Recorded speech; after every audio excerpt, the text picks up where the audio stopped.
우리 옆에 분 한번 인사하도록 하겠습니다. 잘 나오셨습니다. 큰 은혜 받으십시오. 날씨가 이상 기울어서 기후가 일어나서 또 수요일 어젠가 그저께는 또 눈이 막 날리고 3월 이 꽃이 피어야 되는데 눈발이 날리는 거 보니까 참 이상 기후인 것 같습니다.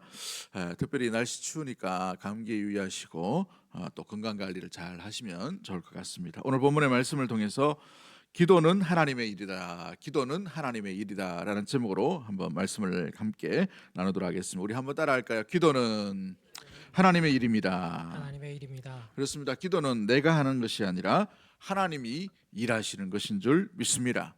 왜냐하면 주님께서 주님의 일을 하시기 위해서 기도자를 세우시고 기도자를 부르시고 기도하게 하시고 또 기도한 것을 토대로 그 기도한 것뿐만 아니라 더 놀라운 것들로 함께하여 주심으로 말미암아 하나님의 나라의 일을 온전히 이루어 가시기 때문에 그런 것이죠.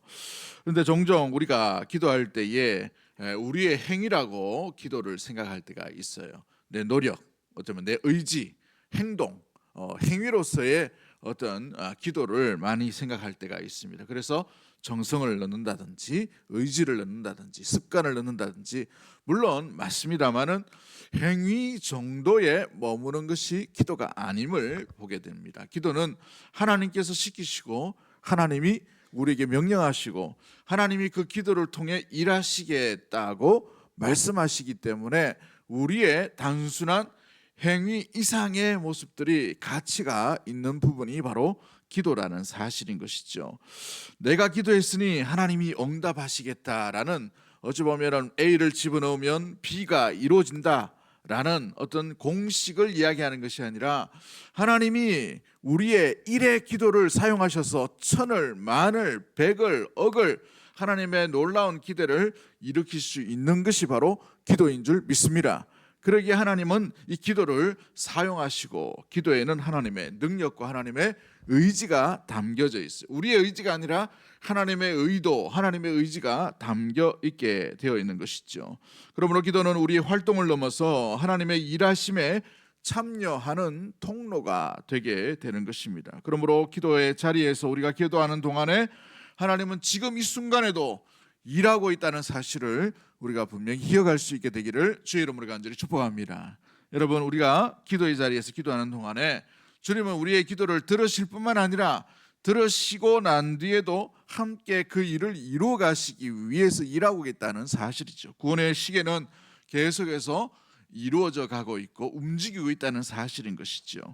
존 오웬이라는 청교도 신학자가 있습니다. 이분이 기도에 관한 성령의 어떤 사역, 일이라는 책을 쓰셨는데 그 책에 보면 이런 글이 있어요.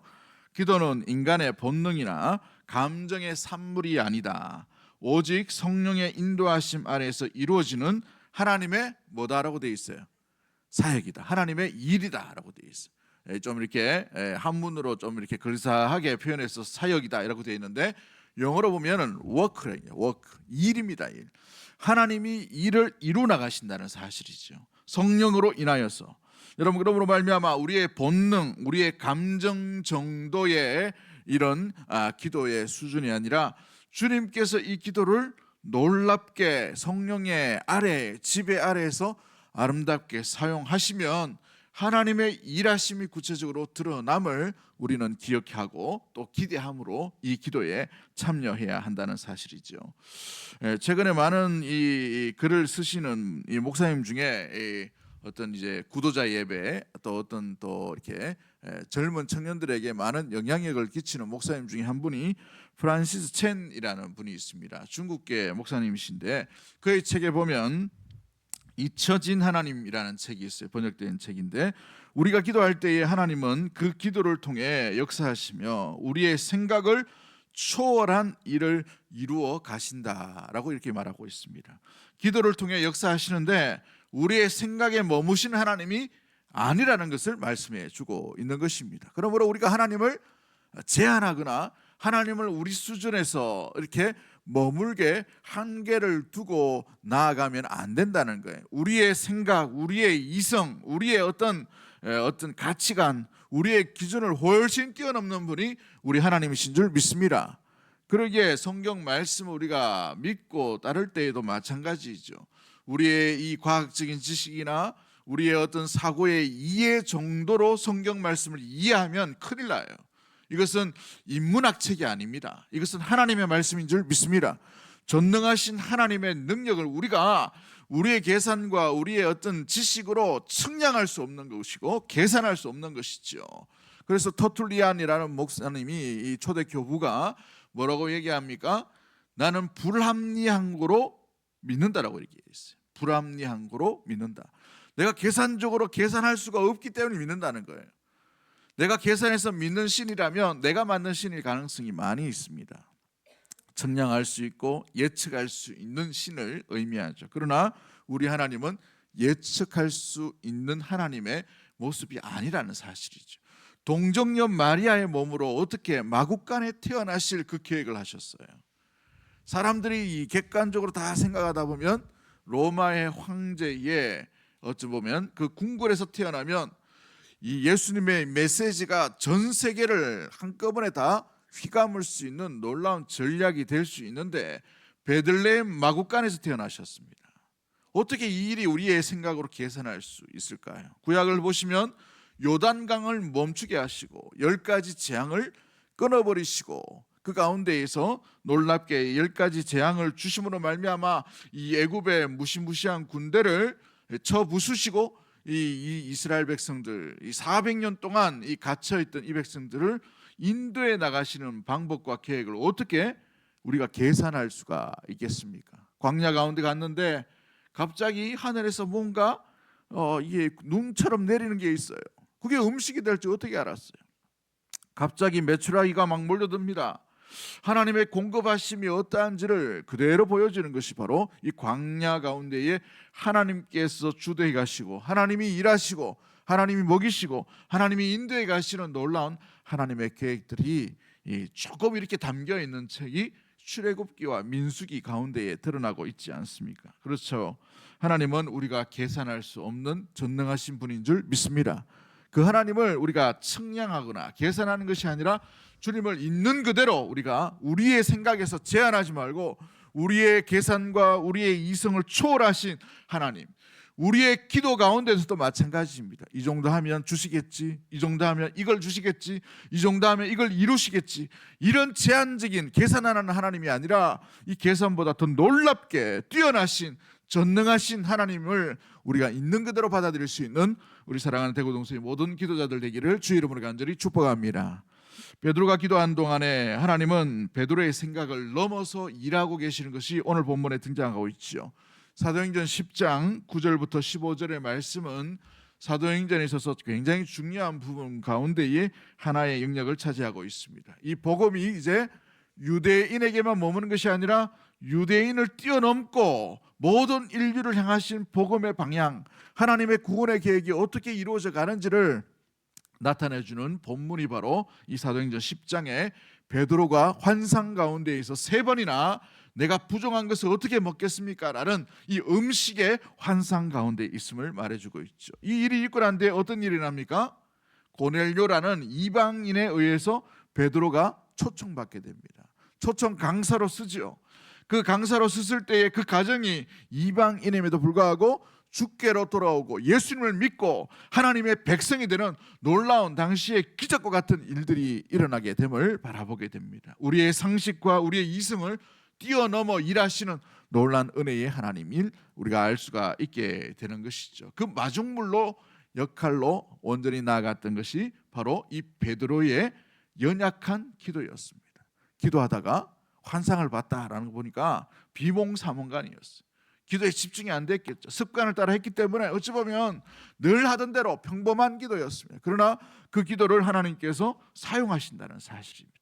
우리의 생각, 우리의 기도를 우리의 생각보다 우리의 어떤 기도의 습관보다 더 놀랍게 사용하실 전능하신 하나님을 우리 사랑하는 믿음의 모든 가족들 가운데도 만날 수 있게 되기를 주의 이름으로 간절히 축복합니다.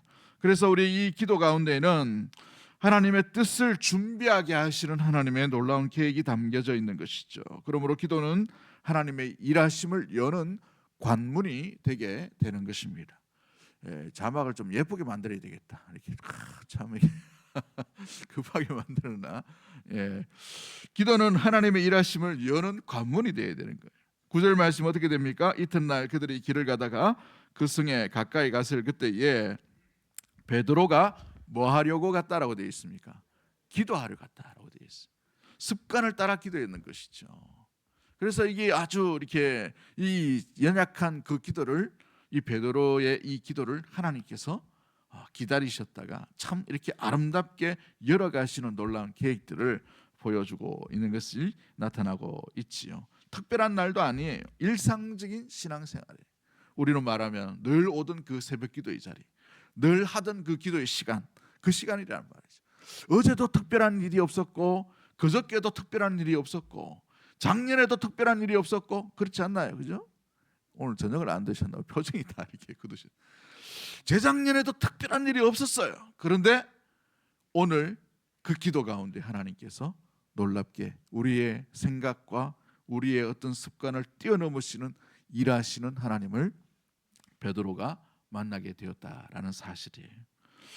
기독교의 고전 가운데 3대 고전 중에 하나가 고백론이라는 책이 있습니다. 꼭 한번 읽어보시면 굉장히 도전이 많이 되는데, 철로역정이나 그리스도를 본받아라는 책, 이 세 권인데 그 중에 하나의 책이 이 고백록이라는 책입니다. 어거스틴이 지었던 책인데, 이 어거스틴이 고백록 가운데 예수님을 내가 어떻게 발견하고 어떻게 믿게 되었는가, 이 대부분이 뭐라고 되어 있냐면 자신이 그렇게 부모의 속을 썩이고 어머니의 가슴에 못을 박았던 그 이 삶의 여정들을 이렇게 적어 놓았어요. 그런데 돌아오게 된 이유가 뭐냐 하면 끊임없이 그의 어머니가 어거스틴을 위해서 기도했다라는 것이죠. 그의 이 고백록 3권에 보면 이 11장에 이런 이 내용이 있어요. 그녀의 기도는 내 영혼을 사로잡았다라고 되어 있어요. 뭐가 사로잡았다고요? 그녀의 기도, 어머니의 기도가 나를 사로잡게 되었다. 여러분, 이 자녀를 위해 끊임없이 기도했지 않겠어요? 그러나 그 결정적인 순간 가운데에 주님이 그 기도를 들으심으로 말미암아 이 어거스틴이라는 사람, 탕자와 같은 그 영혼을 주님께서 그 마음을 돌이켜 주셨다는 사실입니다. 여러분, 기도의 끈을 놓치지 않게 되기를 주의 이름으로 간절히 축복합니다. 어제 이루어지지 않았다 하더라도 오늘 포기하지 마십시오. 기도의 이 끈을 항상 간직함으로 말미암아 오늘 이루어 가실 줄 믿고 나아가는 것이 바로 기도의 사람이며 기도의 심령이며 기도의 사명을 가진 놀라운 아름다운 모습 가운데에 주어지게 되는 것입니다. 그 심령 가운데 하나님은 하나님의 일하심을 그 심령 가운데 온전히 나타내 보여주실 줄 믿습니다. 우리 기도의 끈을 놓치지 아니하고 항상 기도함으로 말미암아 우리의 기도보다 더 놀랍게 이루어가시는 하나님을 만날 수 있는 모든 기도자들 되기를 주의 이름으로 간절히 축복합니다. 두 번째 기도는 하나님의 시각으로 나를 바꾸어 가시는 것을 발견할 수가 있게 됩니다. 기도 중에 베드로는 자신의 인식, 자신의 어떤 율법의 어떤 틀 가운데에서 사로잡혀 있는 여전히 어제와 동일한 베드로를 자기 스스로 환상 가운데 발견하는 것을 보게 되죠. 그런데 하나님께서 그 환상을 보여주시면서 뭐라고 말씀하셔요? 하나님이 거룩하다, 하나님이 먹으라 한 것을 왜 네가 이 악하다라고 이야기하느냐라고 이렇게 말씀하시는 것을 보게 돼요.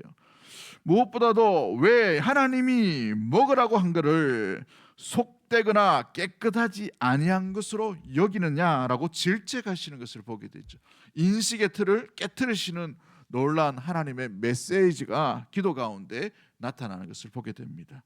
이만하면 됐고 이만한 인식을 가지면 거룩한 것처럼 보이지만 하나님의 인식은 우리의 인식을 뛰어넘는 인식이라는 사실인 것이죠. 하나님은 구원을 위해서 어떤 것도 제약을 가지지 아니하시는 전능하신 하나님인 줄 믿습니다.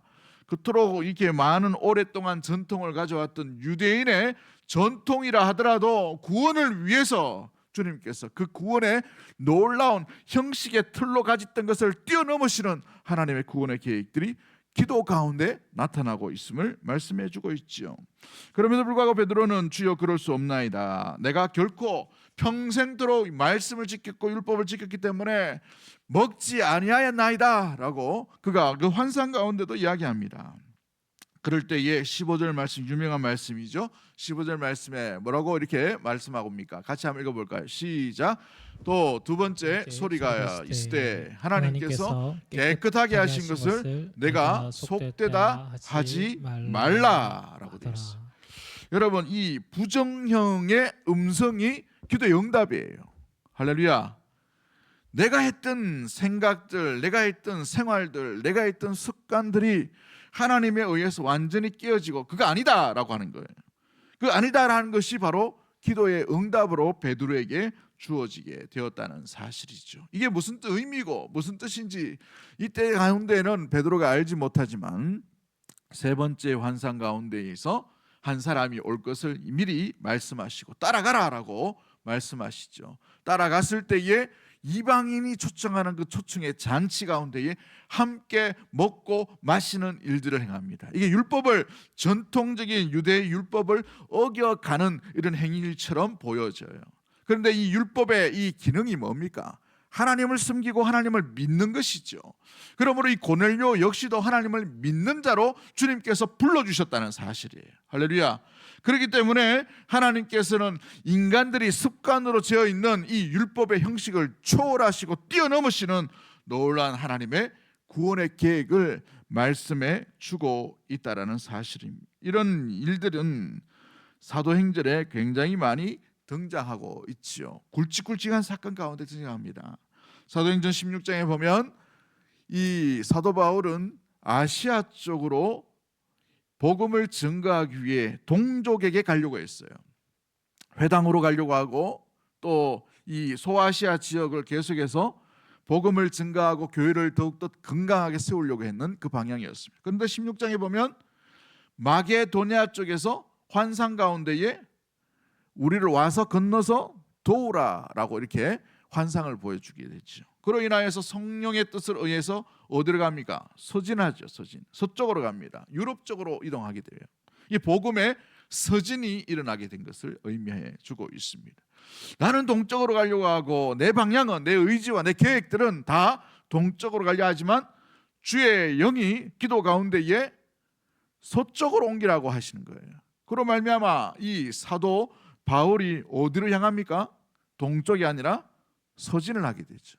그래서 계속해서 복음이 서쪽으로 확장되는 놀라운 일들이 일어나게 됩니다. 또한 사도행전 20장 22절과 24절 말씀 가운데에 이 에베소 지역에서 있던 이 사도 바울이 에베소 교회의 성도들에 의해서 선지자들에 의해서 예언의 말을 듣습니다. 어떤 예언의 말을 듣습니까? 예루살렘에 가면 뭐가 있다? 고난이 있다는 거예요. 죽음이 기다릴 수 있다. 죽는다라는 이런 고통의 메시지를 들어요. 보통 이 고통의 메시지를 듣거나 고난이 있다 하면 사람이 피해야 되죠. 그게 상식입니다. 그런데 사도 바울은 더 큰 하나님 나라의 계획들을 이미 알고 있어요. 땅 끝까지 이르러 복음이 전해지는 이런 귀한 계획들을 이미 하나님께서 주셨기 때문에 그가 예루살렘을 통해서 어디로 갑니까? 이제 스페인으로 가야 될, 로마로 가야 될 그 길들이 열려져 있다는 것을 알고 고난과 고통과 박해와 죽음이 기다리고 있지만 뭐라고 말합니까? 나의 달려갈 길과 주 예수께 받은 사명을 다 감당하기 위해서는 어떤 고난과 고통 가운데서도 내가 굴하지 않겠다는 유명한 고백을 하게 되지요. 이게 하나님의 귀한 메시지, 뜻을 듣고 나아가는 것을 보게 됩니다. 그러므로 이 기도는 우리의 시각에 머물는 것이 아니라 이 시각을 하나님의 시각으로 바꿔가시는 놀라운 은혜의 시간이 바로 기도의 시간인 줄 믿습니다. 그러기에 우리의 현실, 우리의 환경 여기에만 초점 맞추는 것이 아니라 이 환경 가운데 주님이 어떻게 바라보실까, 주님의 시각이 무엇인지를 발견할 수 있는 은혜의 우리 귀한 기도자들 다 되기를 주의 이름으로 간절히 축복합니다.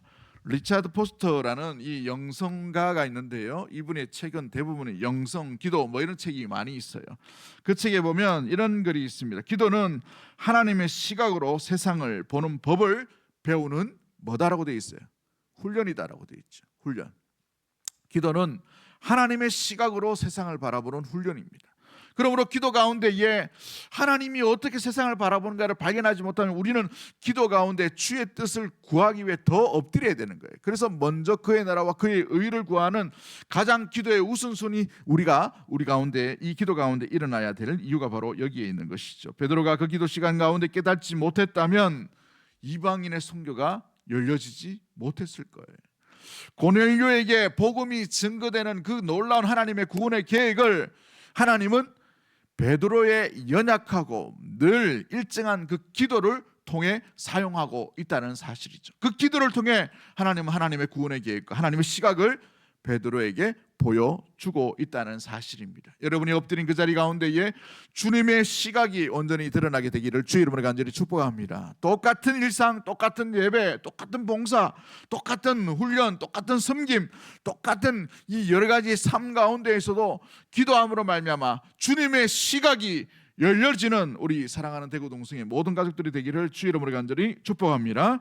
세 번째 우리가 기억해야 될 것이 무엇입니까? 기도는 하나님의 사역에 참여하는 자리가 되게 되는 것이죠. 15절 이후에 사건을 보면 알 수가 있죠.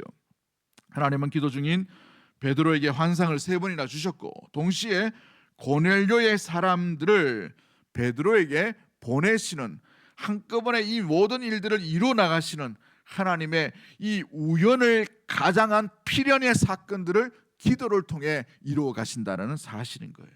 우연처럼 보이지만 기도자는 그게 우연이 아니라 필연으로 하나님께서 열어가신다는 사실이죠. 그래서 기도가 중요한 이유가 여기에 있는 것입니다. 베드로는 이방인에게 하는 것이 율법에 어긋난다는 생각이 있었지만 하나님의 그 귀한 메시지를 통해 기도 가운데 깨달음으로 말미암아 하나님의 시각을 가짐으로 고넬료에게 가는 것을 두려워하지 않게 됩니다. 복음이 유대인을 넘어서 이방인에게까지도 전파되는 하나님의 사역에 실질적으로 참여하게 되는 놀라운 일들이 일어나게 되는 것이죠. 그러므로 기도로 우리는 열방을 섬길 수가 있는 거예요. 기도로 사랑의 사역을 할 수 있는 거예요. 기도로 우리는 마음 가운데 긍휼의 마음을 가짐으로 말미암아서 하나님의 일, 하나님의 나라의 일을 온전히 참여할 수 있게 될 줄 믿습니다. 그러기에 우리가 무엇보다도 나이가 들거나 아니면 병상 가운데 있을 때에도 기도의 끈을 놓치지 않는 거죠. 기도를 통해서 교회를 위해서 기도하고, 기도를 통해서 성도를 위해 기도하고, 기도를 통해서 열방을 위해 기도하고, 기도를 통해서 복음을 하나님 나라 가운데 온전히 이루어져감을, 복음의 사역들이 이루어져감을 온전히 기도함으로 말미암아 우리는 병상 가운데서도 선교에 참여하는 것이고, 병상 가운데 일상의 삶 가운데서도 주의 일을 함께 일을 맡아서 온전히 나아갈 수 있는 귀한 동력자로 나아갈 수 있게 되는 것이에요. 할렐루야. 그러므로 여러분, 장소가 중요한 것이 아니라 내 컨디션이 중요한 것이 아니, 기도는 하나님이 하나님의 사역에 동참시키시는 귀한 시간임을 기억할 수 있게 되기를 주의 이름으로 간절히 축복합니다. 우리가 수요일 날 짧은 시간이지만 나라를 위해서 기도하는 이유도, 세계를 위해서 기도하는 이유도, 저 북한을 위해서 기도하는 이유도 마찬가지. 하나님의 나라 가운데에 하나님의 나라의 일을 우리가 직접 북한에 못 가지만, 우리가 이 아프리카나 저 지역으로 못 가지만 기도를 통해서 하나님의 사역을 온전히 함께 동참하며 나아가는 귀한 동력자의 시간, 동력하는 그 시간이라는 사실을 우리가 잊지 않는 우리 믿음의 모든 가족들이 되기를 주의 이름으로 간절히 축복합니다. 존 파이퍼라는 목사님이 열방을 향해 가라라는 책을 쓰셨는데 그 책에 보면 이런 글이 있어요. 기도는 하나님의 선교를 위한 전쟁 중에 주어진 군대의 전술무기다. 하나님은 기도를 통해 선교의 역사를 이루신다라고 이렇게 고백하고 있는 것을 보게 됩니다. 베드로의 이 기도는 이방 선교의 첫 문을 열어가는 귀한 열쇠가 되었다는 사실이죠. 그 위에 교회는 세계로 복음을 흩어지는 본격적인 일들이 일어나게 되었습니다. 말씀을 맺도록 하겠습니다. 아프리카의 어느 지역 가운데에서 차가 이렇게 선교하기 위해서 가던 차가 갑자기 전복이 되어버렸어요. 전복이 되었는데 정말 감사하게도 차가 완전히 부서졌는데 선교사 2명은 머리털 하나 상하지 않도록 딱 이렇게 살아남은 거예요. 기적이죠. 그렇죠? 실제 있었던 일입니다. 그래서 하나님이 우리 사역을 도와주시는구나 해서 너무 감사하기도 하고, 차는 완전히 폐차됐습니다만은 목숨을 건졌잖아요. 그래서 돌아와서 센터에서 이야기하기도 하고 감사해서 찬양도 드리고 예배도 드리고 있게 했습니다. 이제 선교지에서 다시 본국으로 돌아가서 선교 보고를 하는 그런 차원이었어요. 그래서 이제 각 교회들마다 이렇게 방문을 해서 선교 보고를 할 거 아닙니까? 선교사가 어느 교회를 갔는데 이야기를 한 거죠. 하나님이 우리 사역을 도와주셔서 너무너무 감사하게 큰 위기 가운데에 차량 전복이 일어났죠. 차는 완전히 폐쇄됐지만 선교사 목숨은 하나님께서 너무 감사하게도 머리털 하나 상하지 않도록 건져주셨습니다. 이렇게 하니까 그 선교부에서 그 이야기를 듣고 그 보고하는 자리에서 선교사님 그 시간이 언제입니까? 물어본 거예요. 그러니까 언제다 이렇게 얘기하니까 그 시간대를 보니까 그 선교회가 그 선교사를 위해 무릎 꿇고 통성으로 기도하는 시간이에요. 선교사가 깜짝 놀란 것이죠. 자기 실력이 아니에요. 하나님이 기도하는 자를 통해서 보호하시는 놀라운 은혜가 임하게 된 것이죠. 이 선교사가 충격을 받게 되었어요. 선교는 주님이 하시는 것입니다. 하나님의 나라의 일은 하나님이 하시는 줄 믿습니다. 우리의 어떤 실력이 아니라 주님께서 주님의 방법으로 온전히 일하시는 것이죠. 그러므로 기도는 열방을 품고 나가는 하나님 나라의 귀한 사역에 동력하는 그러한 귀한 시간이라는 사실을 기억하고 이 기도가 우리의 시간의 낭비가 아니라 하나님 일에 동참하는 영광스러운 초대임을 기억하고 날마다 기도 가운데 주의 뜻을, 날마다 주님의 시각을, 날마다 주님의 나라 가운데 이 사역에 함께 동참하는 우리 사랑하는 대구동성의 모든 권속들이 되기를 주의 이름으로 간절히 축복합니다. 기도하겠습니다. 하나님 아버지, 우리 기도를 통해